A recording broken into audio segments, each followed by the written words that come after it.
কেন্দ্রীয় সরকারের কাছে বিশেষ মর্যাদা দাবি করেছিল বিহার।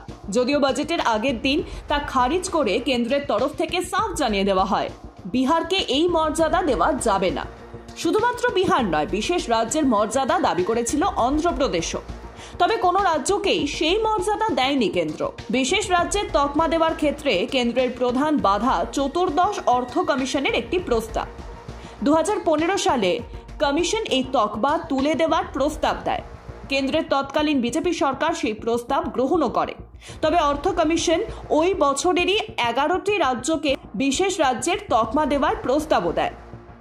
বর্তমানে বিশেষ তকমা পাওয়া রাজ্যগুলি হল অসম, নাগাল্যান্ড, হিমাচল প্রদেশ, মণিপুর, সিকিম, ত্রিপুরা, অরুণাচল প্রদেশ, মিজোরাম, উত্তরাখণ্ড এবং তেলেঙ্গানা।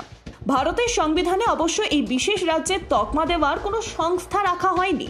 তবে ঐতিহাসিক কারণে কিছু রাজ্য যে অন্য রাজ্যগুলির তুলনায় খানিকটা পিছিয়ে রয়েছে তা স্বীকার করে নেওয়া হয়।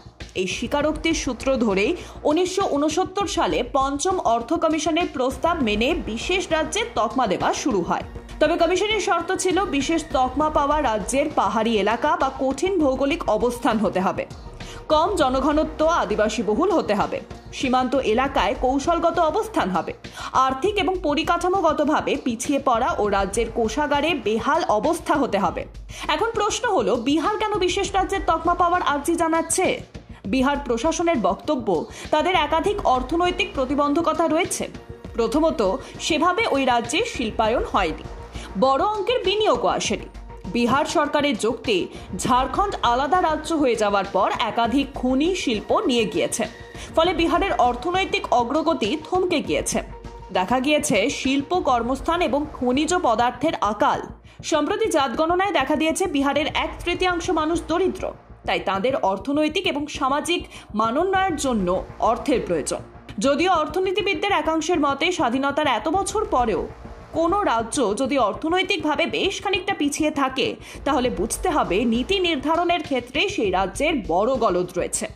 সেক্ষেত্রে উন্নত রাজ্যগুলির কাছ থেকে অধিক কর আদায় করে কেন সেই রাজ্যগুলিকে ভর্তুকি দেওয়া হবে, সেই প্রশ্ন তুলেছেন তারা।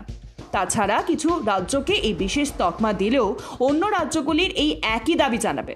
সবার দাবিকে মান্যতা দিতে হলে রাজকোষের উপর চাপ বৃদ্ধি পাবে। এছাড়া কেন্দ্রের যুক্তি, বিহারে কোনো পার্বত্য এলাকা নেই, বিহারের ভৌগোলিক অবস্থানকেও স্পর্শকাতর কিংবা দেশের নিরাপত্তা এবং কৌশলগত ক্ষেত্রে গুরুত্বপূর্ণ বলা চলে না।